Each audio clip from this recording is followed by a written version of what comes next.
Assalamualaikum warahmatullahi wabarakatuh. Teman-teman, kita dalam video ini akan membahas mengenai sampling. Sampling adalah salah satu alternatif dalam pengumpulan atau penggalian data dari populasi sasaran kita.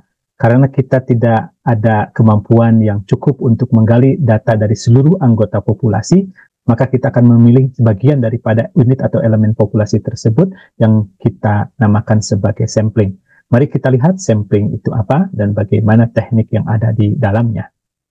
Teman-teman, mari kita lihat terlebih dahulu, ini adalah pembagian data. Ketika kita mampu mengumpulkan dari seluruh unit yang ada di populasi, maka data yang kita miliki adalah data populasi. Namun demikian, di sisi lain, ketika kita hanya mengambil sebagian saja, ini yang kita sebut sebagai data sampel, dan ini yang akan kita bicarakan pada kesempatan ini.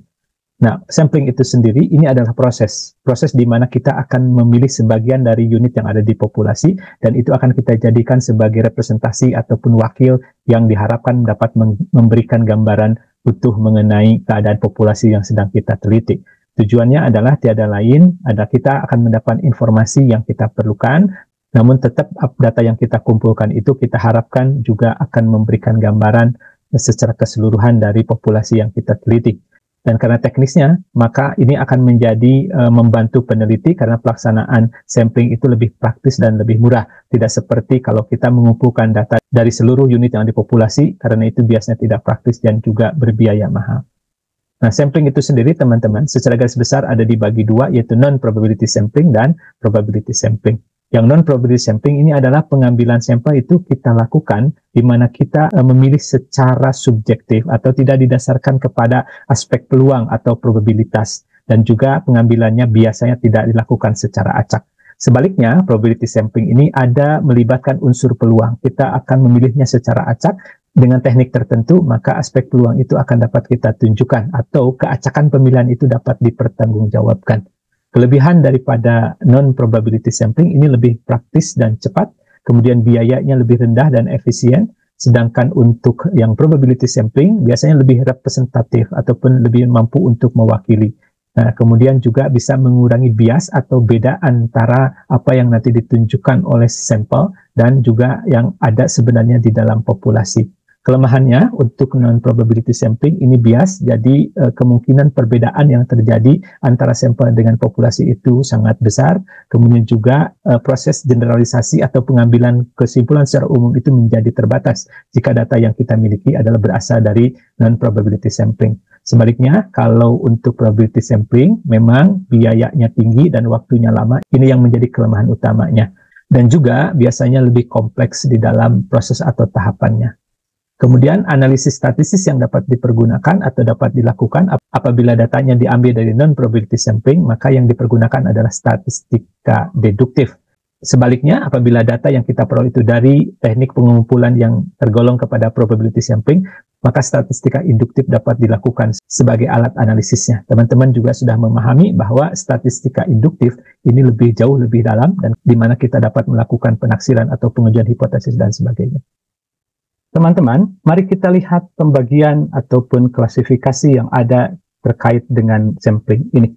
Yang pertama, untuk non-probability sampling itu ada convenience sampling, kemudian ada judgmental sampling, kemudian ada snowball sampling, dan quota sampling. Sedangkan untuk probability sampling ada simple random sampling, kemudian ada systematic sampling, ada stratified sampling, dan ada cluster sampling. Mari kita lihat secara ringkas contoh-contoh ataupun prosesnya seperti apa untuk kedua kelompok besar dari sampling ini. Untuk pertama, yang convenience sampling ini dilakukan dengan memilih individu yang mudah diakses ataupun yang paling tersedia sebagai unit observasi penelitiannya. Jadi boleh jadi hanya mahasiswa yang tersedia di kampus ataupun penduduk yang ada di pasar dan sebagainya. Contoh, seorang dosen yang meneliti tentang respon mahasiswa terhadap kebijakan rektor yang baru diterbitkan, namun hanya memilih mahasiswa yang datang ke ruang layanan akademik dan kemahasiswaan saja. Maka dengan demikian, teman-teman, ini sangat terbatas, dan tidak semua mahasiswa itu datang ke ruangan layanan akademik dan kemahasiswaan. Maka dengan demikian dapat diduga bahwa data yang diperoleh itu tidak mewakili atau tidak representatif.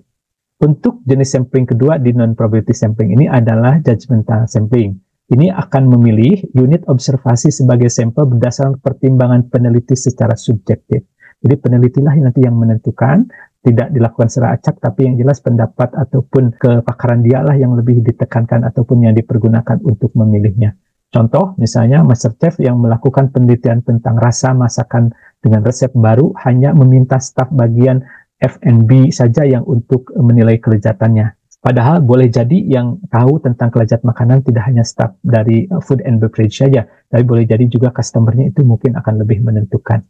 Yang ketiga, ini adalah snowball sampling. Snowball sampling ini dilakukan, pemilihan unit observasinya itu didasarkan kepada informasi dari responden yang sudah terlebih dahulu diwawancara atau dipilih oleh peneliti. Dan tentunya meskipun sesuai dengan kriteria yang sudah ditentukan, tapi sekali lagi pasti ini sangat terbatas. Artinya tidak akan bisa acak dan hanya didasarkan kepada informasi dari responden terdahulu saja. Contoh, penelitian kolektor barang-barang antik yang langka, yang dianggap memiliki kekuatan magis misalnya, ya. Jadi ini lingkaran atau jaringan orangnya pasti terbatas dan tidak semua orang tahu untuk kelompok-kelompok seperti ini. Kemudian yang keempat adalah kuota sampling. Kuota sampling dilakukan dengan memilih unit observasi sebagai sampel didasarkan kepada kuota tertentu dari karakteristik tertentu yang ada di populasi. Contoh, peneliti menentukan kuota penelitian sebanyak 30% responden laki-laki dan 70% responden perempuan. Nah, ini ditentukan apakah dilihat dari misalnya secara selintas melihat ada komposisi seperti ini populasi, atau mungkin saja juga karena faktor-faktor lain dari peneliti itu sendiri. Ini ada 4 jenis sampling yang ada di non-probability sampling. Kemudian untuk yang probability sampling, yang pertama adalah simple random sampling. Untuk teknis ini akan memberikan setiap individu memiliki peluang untuk terpilih, ya. Jadi untuk mewakili populasi dan akan dipilih secara acak. Pengacakan yang dilakukan ini adalah sebanyak ukuran sampel yang akan diambil atau akan dipergunakan dalam penelitian tadi. Jadi kalau akan dipilih 100 sampel, maka pengacakan atau pengundian akan dilakukan sebanyak 100 kali. Misal, memilih secara acak 175 peserta workshop yang nanti akan dijadikan sebagai sampel dari 1.550 peserta yang ada. Kemudian, yang kedua, systematic sampling. Berbeda dengan simple random sampling, systematic sampling ini hanya akan dilakukan pengacakan 1 kali saja di awal. Setelah itu, akan dipergunakan interval secara konstan untuk pemilihan unit-unit sampel yang lainnya. Contoh, memilih pasien yang berobat di poliklinik rawat jalan berdasarkan nomor urut antrian yang pemilihan secara acaknya hanya dilakukan pada unit observasi pada kelompok pertama. Misalnya kalau dibagi-bagi kelompok dalam satu hari itu akan ada 10 kelompok pasien, misalnya ada 100 pasien dibagi 10 kelompok berarti masing-masing kelompok adalah 10. Maka yang akan dilakukan pengacakan hanya pada kelompok pertama saja. Ya, apakah nomor 1, nomor 2 sampai nomor 10 dipilih secara acak. Kalau yang terpilih adalah nomor 3, maka karena ada 10 kelompok, maka untuk kelompok 2 tinggal ditambah 10. Jadi berarti nomor antrian yang ke-13. Kemudian untuk stratified sampling ini kita pada prinsipnya akan membuat kelompok menjadi subpopulasi. Kemudian kelompok-kelompok ini akan kita bentuk kalau di stratified, setiap kelompok itu keadaannya homogen. Jadi dalam satu kelompok itu memiliki karakteristik yang mirip. Nah, kemudian nanti akan dipilih secara acak dari subpopulasi ataupun strata yang dibentuk dalam stratified sampling ini untuk pemilihan unit sampelnya. Contoh, memilih sampel penduduk sebuah kecamatan dengan terlebih dahulu membuat kelompok subpopulasinya berdasarkan pekerjaannya. Ada kelompok ASN, ada kelompok petani, dan sebagainya. Yang terakhir, ini adalah cluster sampling. Cluster sampling ini adalah pengambilan sampelnya akan kita lakukan sama seperti stratified sampling tadi, melakukan atau membentuk kelompok yang merupakan subpopulasi, namun yang ada di dalam kelompok ini, kalau di stratified adalah sehomogen mungkin, maka di cluster sampling, kelompok atau subpopulasinya akan dibentuk seheterogen mungkin. Jadi, di dalam kelompok itu akan ada ataupun harus mewakili keadaan populasi secara keseluruhan. Nah, sebagai contoh, misalnya kita akan memilih sampel penduduk sebuah kecamatan. Nah, kemudian terlebih dahulu kita akan membuat kelompok berdasarkan kelurahan-kelurahannya. Nah, maka dengan demikian, kalau kita lihat dari pekerjaannya, tentunya di kecamatan itu pekerjaan penduduknya beragam. Ketika dibentuk kelompok dari subpopulasinya atau masing-masing kelurahan, tentunya sama. Di kelurahan pun pekerjaan itu tidak seragam, pasti bermacam-macam dari semua pekerjaan yang ada dan kondisinya hampir sama dengan di kecamatan. Nah, kemudian Bapak Ibu sekalian, sekali lagi sama dengan stratified sampling, pengacakan pengambilan unit itu akan dilakukan di cluster yang sudah dibentuk. Itu secara selintas teman-teman penjelasan bagaimana tentang sampling dan apa saja jenis sampling yang ada ataupun dapat dipilih, baik dari yang non-probability sampling maupun yang probability sampling. Mudah-mudahan dapat bermanfaat bagi teman-teman, dan di video lain nanti teman-teman dapat mempelajari lebih rinci atau lebih detail dari masing-masing teknik sampling yang sudah dijelaskan secara singkat ini. Mudah-mudahan apa yang saya sampaikan dapat memberikan manfaat besar kepada teman-teman dan berguna untuk membantu kelancaran dan kemudahan dan dapat membantu pemecahan masalah yang teman-teman hadapi.